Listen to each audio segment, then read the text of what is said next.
जिन्नत को बस में रखने वाले अमल।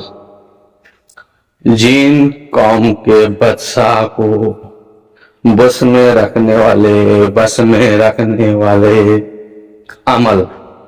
अमल याद है सुलाइमान, नक्शे सुलाइमान किताब पर मैंने जब रिसर्च किया, उस पर पढ़ाई कर रहे थे, देखा और मैंने उसको करके भी देखा।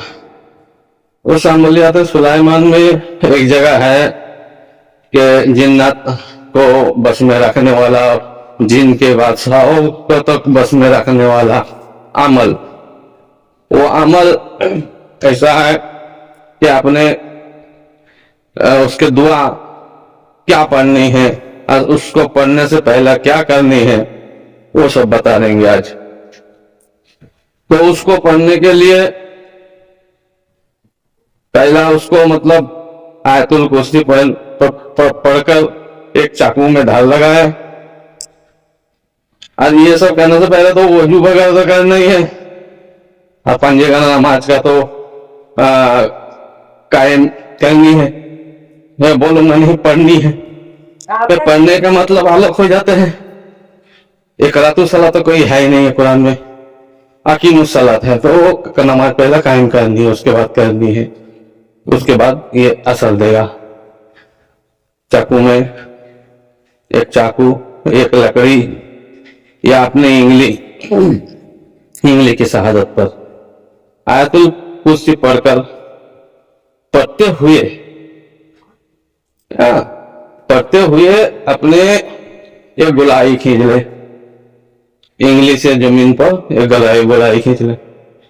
गुलाई खींचने के बाद बैठ जाए आराम से, लेकिन बैठने से पहला भूख प्यास सुस्त निद्रा इसकी तलब ना हो 1 घंटे तक या आधा घंटा तक। और ये सन्नाटा एरिया में हो और रात में हो, ज्यादा असर होते। रात भर 12 बजे की बात ज्यादा असरदार होते। एक दुआ है जिसे 1000 बार पढ़ना है और ये 40 दिन तक पढ़ना है। आजा अंतु बिस्मिल्लाहिर्रहमानिर्रहीम। आजा अंतु अलैकुम या मासरल जिन्नी वाले इंसी रब्तन महलन नसरन बिहक्की सुलेमान पैगंबर इब्ने दाऊद अलैहिस्सलाम हाजिर साहब ये वाला, ठीक है। अब एक बार पढ़ दूं, बिस्मिल्लाहिर्रहमानिर्रहीम। अजामतु अलैकुम या मासरल जिन्नी वल इंसी रब्तन महलन नसरन बिहक्की सुलेमान पैगंबर इब्ने दाऊद अलैहिस्सलाम हाजिर साहब। और भी बहुत सारे जिन्नत की बादशाह को बस में करने के लिए अमल है, आप कहीं भी चुन सकते हैं। लेकिन मैंने जो किया था वो अमलियात सुलाइमान में ये था, मैं आप लोग से शेयर किया हूं।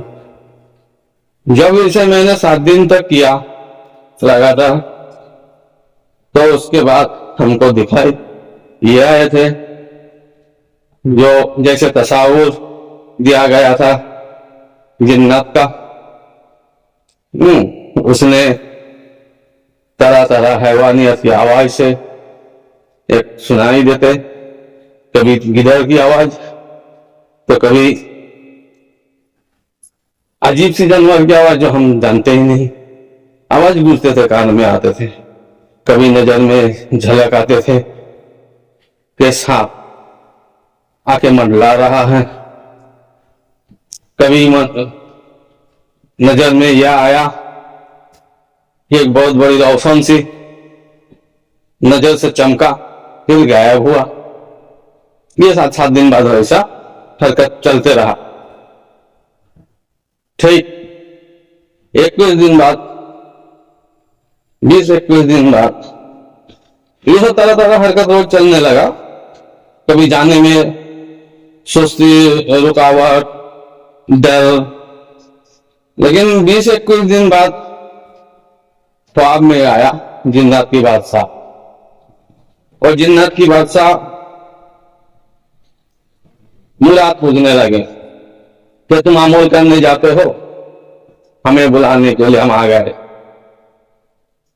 तो हमको ख्वाब में से बोलने लगा, तो हमें बोलने लगा कि भाई आप कहते हो आपसे मुराद क्या है, और हमारे बचपन से मुराद ये था किसी मखलूक पर दौलत मांगने के लिए नहीं। आज स्वप्न में वही दोहरा दिया। मैंने उन्हें कहा कि भाई जीन जात में बहुत बड़ा इल्जाम है मौजूदों का, शैतानों का, इसका क्या मसला है? हमें कुछ मुराद नहीं, आपसे मिलना था बस, आपसे देखना था बस, आपके कौम से रब्ता कायम करना था बस। तो हुई रब्ता कायम, हुई बात, बहुत सारी बात है वो तो बाद में बताएंगे। और ये जिन्नत को हासिल हुए कुछ दिन बाद मुझे जब उनसे मिला हूं मैं, तो उनसे इनका हकीकत पता चला, उनसे मिलने का हकीकत पता चला।